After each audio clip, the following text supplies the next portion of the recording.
एक गांव था। वहां एक औरत रहा करती थी जो अपना जीवन चलाने के लिए कच्चा बादाम बेचा करती थी। कच्चा बादाम ले लो, कच्चा बादाम, कच्चा बादाम ले लो, कच्चा बादाम। अरे ये बादाम खाओगे तो सारे बादाम भूल जाओगे। ले लो ले लो, कच्चा बादाम ले लो, कच्चा बादाम। सुनो आंटी, 10 का बादाम मुझे दे दो। अरे हाँ बेटा, ये लो, तुम तो बहुत ही अच्छे बच्चे लगते हो। ये लो, तुम थोड़ा ज्यादा ले लो और हमेशा आते रहना। अक्सर हेमा बच्चों को ज्यादा बादाम दे दिया करती थी।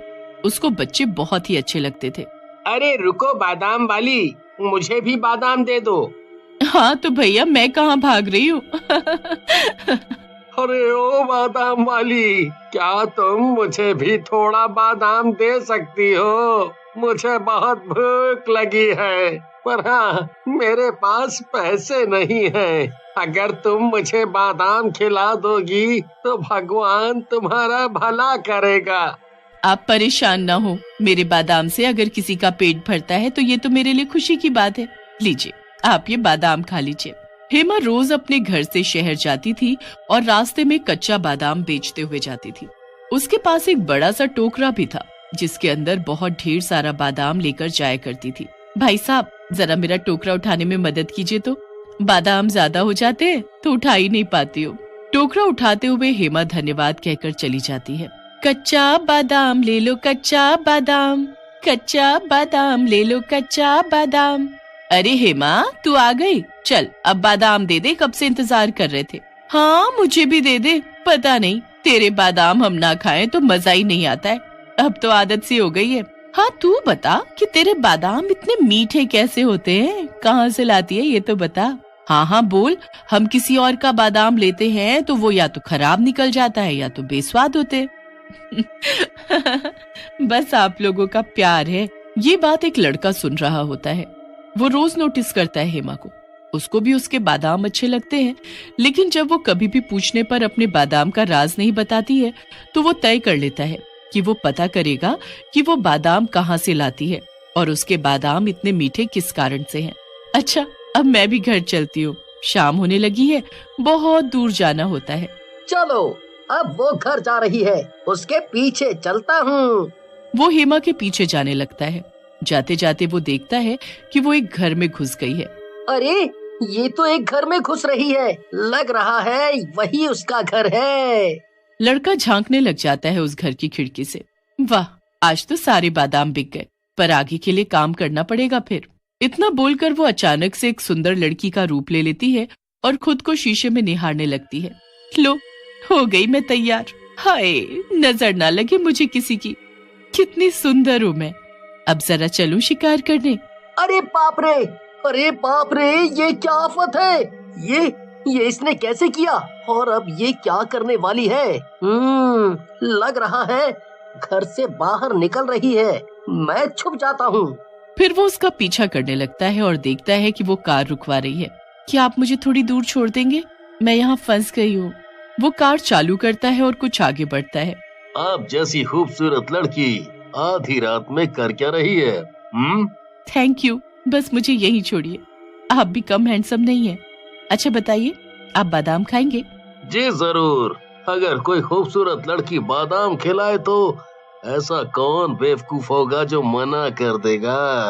तभी वो देखता है कि वो उसको मारकर उसकी लाश लेकर निकलती है कार से और घर की तरफ लेकर आती है।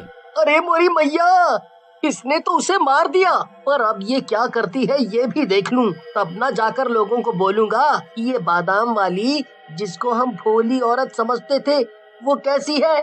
इतना बोलकर वो लड़का फिर से हेमा के घर के बाहर वाली खिड़की पर झांकने लगता है। अब मेरे बादाम कल तक तैयार हो जाएंगे, फिर मैं इस कच्चे बादाम को बेच दूंगी। कच्चा बादाम ले लो, कच्चा बादाम, कच्चा बादाम ले लो, कच्चा बादाम। चलो अब यहाँ से निकलता हूँ और लोगों को बताता हूँ इस डायन के बारे में। तभी उसका फोन गिर जाता है जिसकी आवाज हेमा को सुनाई देती है। कौन है वहाँ पर? भाग वरना ये तो तुझे भी मारकर अपने बादाम को सींच देगी। जल्दी भाग, गलत ही मैंने सोचा इसका राज जानने का। चुपचाप बादाम खाने से मेरा क्या बिगड़ जाता, अब तो जान पर बन आई है। अब क्या करूँगा मैं? प्रभु बचाए रखना। तभी हेमा उसको पकड़ते हुए भयानक चुड़ैल का रूप ले लेती है। मेरा राज जानकर कहाँ जा रहा है? मैं अपना राज जानने वाले को कभी नहीं छोड़ती हूँ। मुझे मुझे मुझे माफ कर दो। मैं ये बात किसी को नहीं बताऊंगा, पर मुझे जाने दो। मुझे माफ कर दो। मुझे मार कर तुम्हें क्या मिलेगा? मैं तो ऐसे ही आ गया था, मुझे नहीं पता था तुम क्यों करती हो ऐसा। चल तुझे मैं बताती हूँ, क्योंकि आज तेरा आखिरी दिन है, तो तेरी आखिरी इच्छा समझकर मैं तुझे एक बार बता देती हूँ। वो उसे घसीटते हुए जंगल की तरफ लेकर जाती है। मैं एक घरेलू महिला थी और अपने पति के साथ सुख से रहती थी, पर लोगों को किसी की खुशी बर्दाश्त नहीं होती है ना। मेरा पति कच्चा बादाम बेचा करता था, पर जो दूसरे व्यापारी थे उनका मेरे पति की वजह से बहुत नुकसान हो रहा था, तो उन लोगों ने मेरे पति को मारकर इसी बाग में दफना दिया और बादाम का पौधा लगा दिया। मैंने ये सब देख लिया और मैं ये सब झेल ही नहीं पाई, जिसकी वजह से मैंने भी खुदकुशी कर ली। पर जब मैं जागी तो मैं एक चुड़ैल बन चुकी थी। तब मैंने ठान लिया कि अब मैं सबसे बदला लूंगी, किसी को खुश नहीं रहने दूंगी। फिर मैं लोगों को मारने लगी और उनके खून से ही ये बादाम सींचकर लोगों को बादाम खिलाने लगी। फिर वो चुड़ैल उसे एक तहखाने में बंद कर देती है। वो लड़का रोता चिल्लाता रहता है, पर चुड़ैल उसकी एक नहीं सुनती। फिर अगले दिन चुड़ैल उसे अपना शिकार बनाने के लिए तहखाने में जाती है। तुझे मारना ही होगा, क्योंकि अगर तू नहीं मरा तो लोग मुझे मार देंगे। तुम तो इतनी शक्तिशाली हो, तुमने अपने पति के दोषियों को भी मारा है, तो कोई तुम्हें कैसे मार सकता है भला? हाँ? मेरे पति को 4 लोगों ने मारा था। मैंने पहले को तो बड़ी आसानी से मारा। मैं उसके सामने एक सुंदर लड़की बनकर गई। वो एकदम ठरकी था, तो वो मेरे झांसे में आ गया। जैसे ही उसने मुझे हाथ लगाया, वैसे ही मैंने अपना असली रूप ले लिया। मेरा भयानक रूप देखकर वो हार्ट अटैक से मर गया। दूसरे वाले को मारना थोड़ा मुश्किल था। अपने दोस्त की मौत पर थोड़ा शक्की हो गया था वो। अब किसी पर भरोसा ही नहीं कर रहा था, सिर्फ अपने उन दोस्तों को छोड़कर। तभी मुझे एक तरकीब सूझी। मैंने उनमें से ही एक दोस्त का रूप बनाकर उससे मिलने का सोचा और फिर मैं उसे जंगल में लेकर जाने लगी। पर वो जंगल आते आते समझ गया कि वो मरने वाला है और भागने लगा। मेरे चंगुल से कोई नहीं निकल सकता, पागल आदमी। मैं चुड़ैल हूँ, इंसान नहीं। मैंने उसे पकड़ ही लिया और उसके पेट में बड़ा खंजर घोंपकर उसका खून कर दिया और उसका खून भी अपने बादाम के पौधों पर डाल दिया। और तीसरे को किस तरह मारा?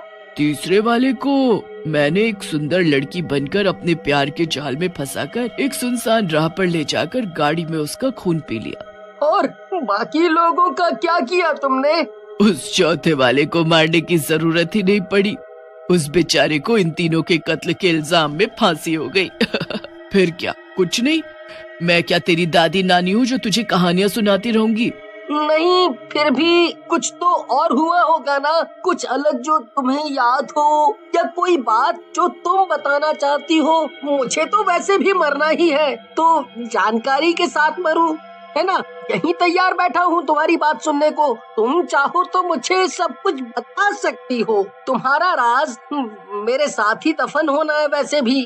अरे हाँ, एक बात तो मैं तुझे बताना ही भूल गई। मुझे कोई बेवकूफ नहीं बना सकता और आज तक मैंने अपना कोई शिकार छोड़ा नहीं। और इतना कहकर चुड़ैल उसे भी मार देती है। बेचारा कहीं का, सोच रहा होगा कहानियों के चक्कर में मुझे पागल बना देगा। मेरा राज खोलने चला था ना, अब तो ये भी मर गया। चलो अब इसका भी खून अपने बादाम पर डालूं, फिर कल मुझे ये कच्चा बादाम बेचने भी तो जाना है। फिर अगली सुबह वो चुड़ैल अपने रोज के आम रूप में अपने कच्चे बादाम लेकर शहर की तरफ निकल जाती है। अरे वाह हेमा, आज भी तो टाइम पर अपने बादाम बेचने आ गई। अब आ ही गई है तो शुरुआत मुझसे ही कर।